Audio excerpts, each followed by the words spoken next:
예수님이 이 땅에 여인의 후손으로 오셔서 죽으시고 부활하시고 승천하시고 성령을 보내신 그 예수님의 그 사역은 오늘 모세가 미리 말했고 사무엘 선지자로부터 모든 구약의 선지자들이 그 예수님에 관하여 말씀을 전했다 이럽니다.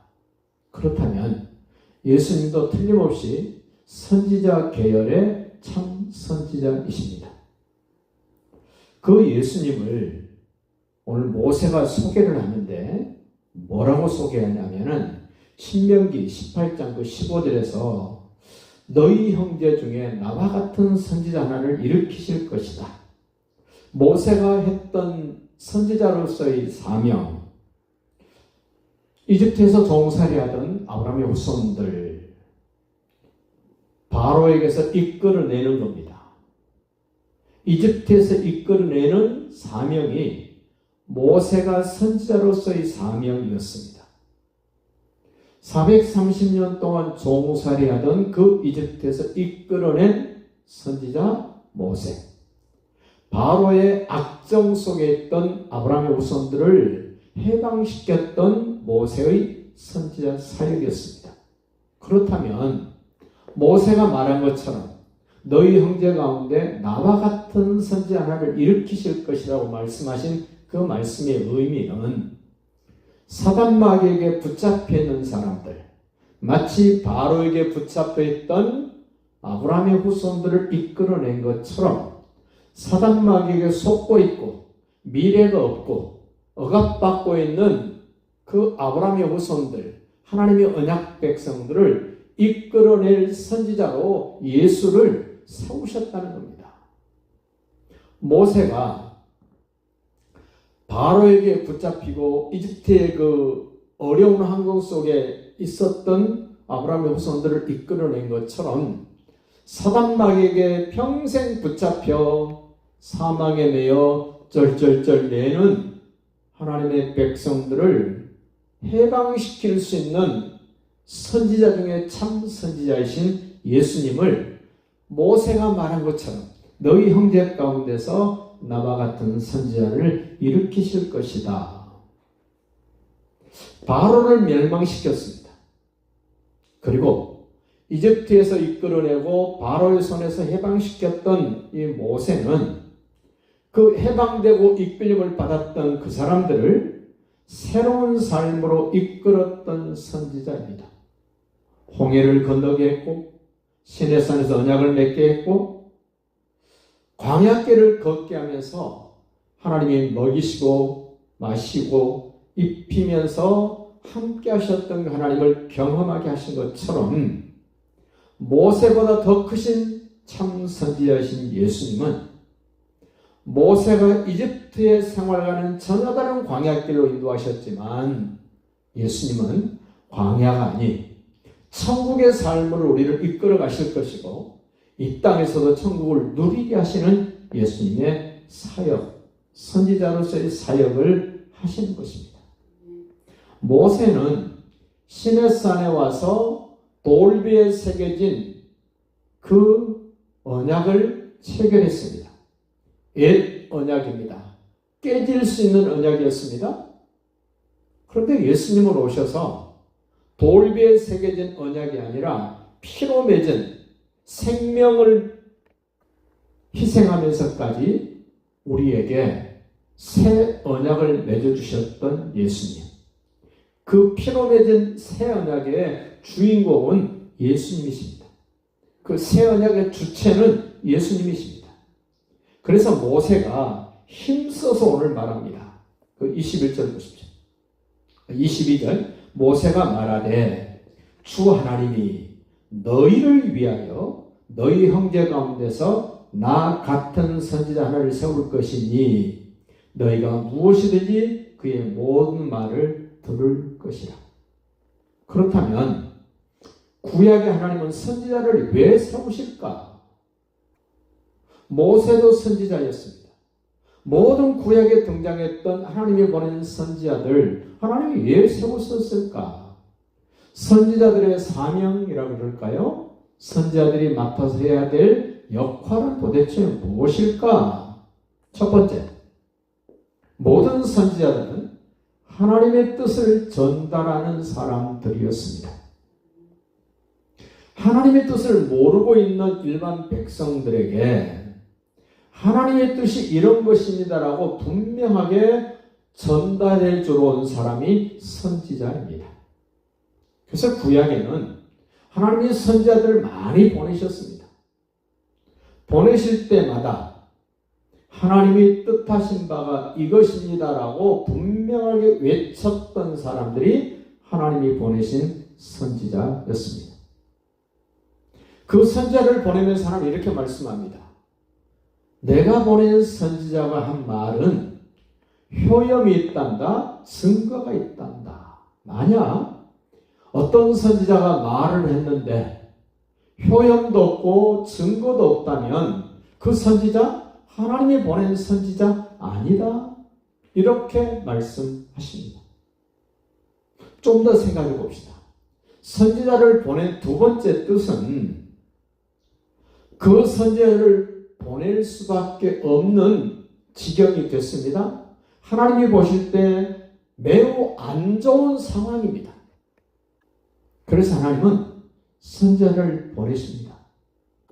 그 보내신 두 번째 하나님의 뜻은 더 좋지 않은 상황으로 가지 않도록, 지금도 좋지 않지만 더 좋지 않은 상황으로 발전하지 않도록, 좀 이해하기 좀 어려우실지 모르지만 하나님이 선지자를 보내실 때는 본래 그 선지자를 보내신 뜻이 이루어지지 않도록 보내시는 거예요. 잘 들으십시오. 예를 들자면 하나님이 요나를 니느웨로 보내십니다. 보내실 때 왜 보냅니까? 니느웨에는 악을 분별할 줄 모르는 사람이 12만 명이나 살고 있어.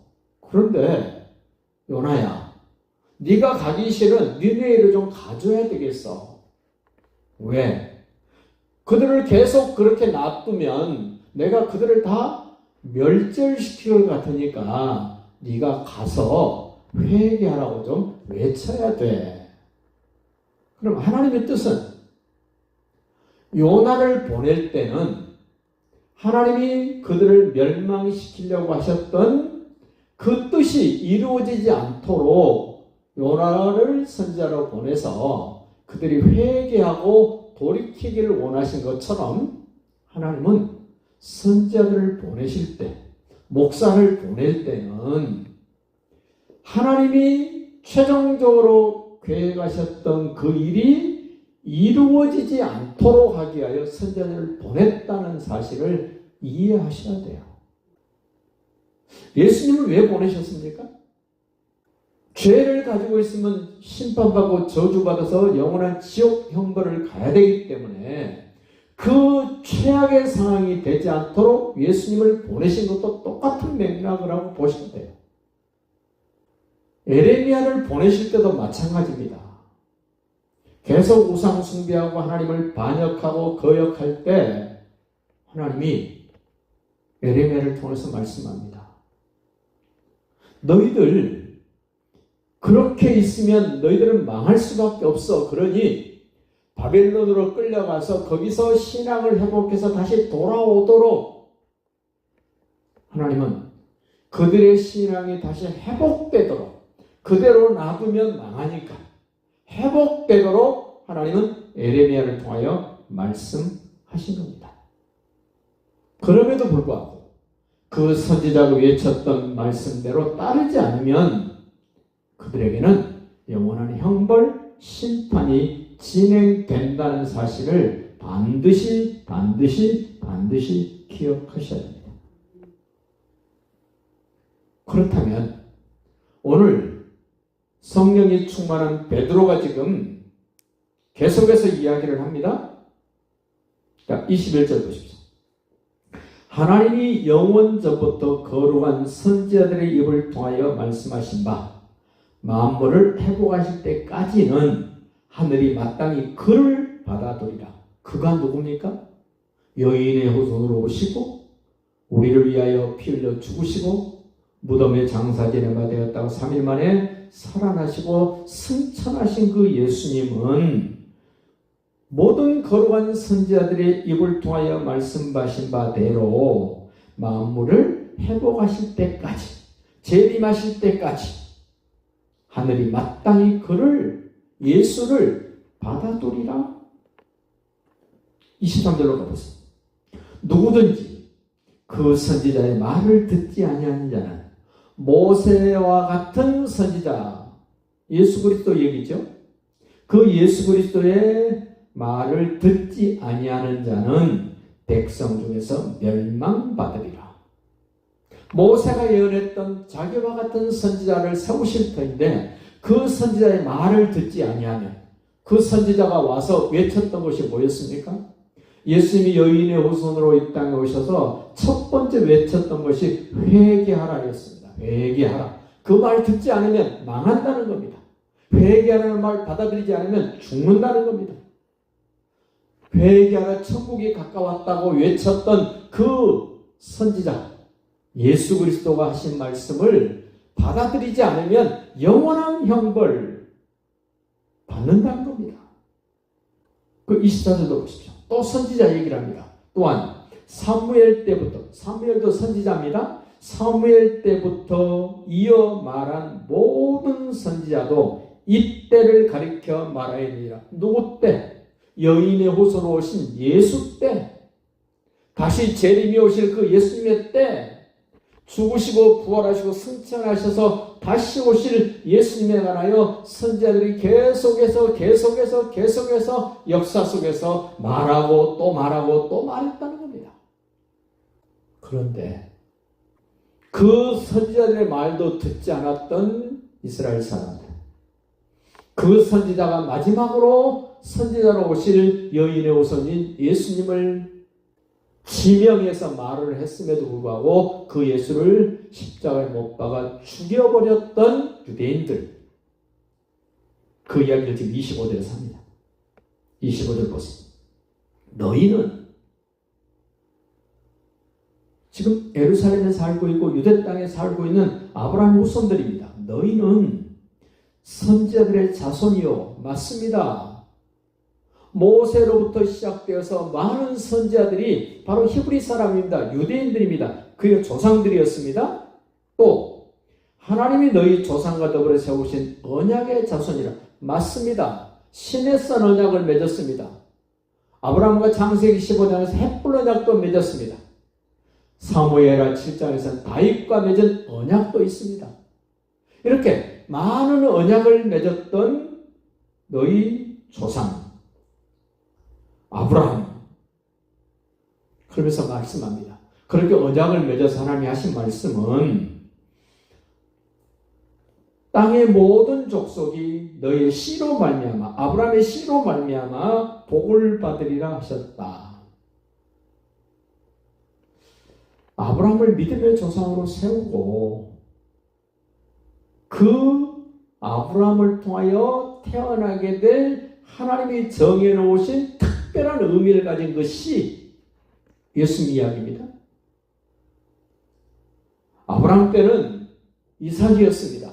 그 후손 대대로 내려가서는 결국 여인의 후손으로 오실 예수님 이야기를 지금 이렇게 한 겁니다. 너희 씨로 말미암아 복을 받으리라.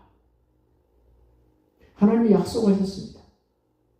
선지자가 말했던 그 선지자, 모세가 말했던 그 선지자의 말을 들으면, 인정하고 받아들이면 너희는 그로 말미암아, 그 선지자로 말미암아 너희가 복을 받으리라.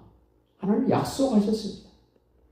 지금 우리가 살고 있는 세상은 마치 미국이 세계를 움직이는 것 같이 보여지고 느껴집니다만은 미국을 움직이는 사람들이 전부 유대인들입니다. 하나님의 말씀대로 아브라함과 맺은 그 언약대로 너희의 씨로 말미암아 복을 받는다. 오늘 우리도 그 복을 받습니다. 26절 한번 더 보십시오. 하나님이 그 종을 세워. 그 종이 누굽니까? 그 종이 하나님이 정하신 여인의 후손, 아브라함에게 약속하시는 그 신이 그 종을 세워 복 주시려고 너에게 먼저 보내셨다. 이방인들보다 유대인들에게 예수님이 태어났습니다. 유대인으로 태어났습니다. 유대 땅에 태어났습니다. 이스라엘에 태어났습니다. 다른 민족보다, 다른 사람들보다 먼저 그 예수를 보내셨다는 겁니다. 물론 수많은 선지자들도 다 보냈습니다. 왜 보냈습니까? 너희로 하여금, 지금 아브라함의 후손으로 살고 있는, 선지자의 후손으로 살고 있는 너희, 언약의 자손인 너희로 하여금 돌이켜, 가던 발걸음을 돌이키라는 겁니다. 자기 생각대로 살고 있는 방식을 바꾸라는 겁니다. 자기 계획대로 가고자 하는 그 걸음을 돌이키라는 겁니다. 그 예수를 죽이고 자기들 마음대로 했던 그 악함을 버리게 하려고 예수님을 보냈고, 그분이 죽으셨고, 그분이 부활하셨고, 그분이 승천하셨고, 그분이 보낸 성령으로 인하여 지금 40년째 안진뱅이를 했던 사람을 이렇게 세웠다라고 지금 베드로가 외치는 겁니다. 조상들의 잘못을 회개해야 된다. 너희 스스로 잘못한 죄와 악을 회개하고 돌이키라는 겁니다. 저도 여러분에게 말씀드립니다. 우리 조상들이 지은 죄가 있습니다. 회개하셔야 됩니다. 우리 스스로 지은 죄도 있습니다. 회개해야 됩니다. 예수를 왕으로 인정하지 않은 죄, 예수님을 나의 주인으로 고백하고 인정하지 않은 죄, 내 마음대로 생각하고 내 마음대로 행동하고 내 계획대로만 살았던 그런 것들을 돌이키라는 겁니다. 그것이 악한 것이라는 겁니다. 예수님을 인정하지 않는 모든 것은 악한 것이다. 결론을 말씀드립니다. 하나님이 보낸 많은 일반 선지자들은 그 시대의 한 부분을 경고하고 회개했다면, 그때 당시의 선지자들은 그 당시의 상황을 하나님이 지적하시면서 회개하고 돌이키라고 하셨다면, 참 선지자이신 예수님은 모든 선지자들의 그 일부분을 지적하면서 돌이키게 만들었다면, 예수님은 그 모든, 모세부터 시작해서 모든 선지자들의 그 사역을 완벽하게 완성시키시고, 더 이상 선지자를 보낼 필요가 없을 만큼 완벽하게 선지자로서의 예수님의 사역은 완성되었습니다. 마무리되었습니다. 끝났습니다. 완성됐습니다. 우리는 그 예수를 신뢰하는 겁니다. 그 예수님의 말씀을 우리는 인정하고 받아들이는 것입니다. 그래서 우리는 예수님을 일컬어서 왕 중에 참 왕, 영원한 왕이라고 우리는 부르게 되고 인정을 합니다. 예수님은 선지자 중에서도 참 선지자라고 고백을 합니다. 예수님은 제사장 중에서도 영원한 참 제사장이라고 고백을 하고 인정을 하는 우리 모두가 되시기를 예수님의 이름으로 축복합니다.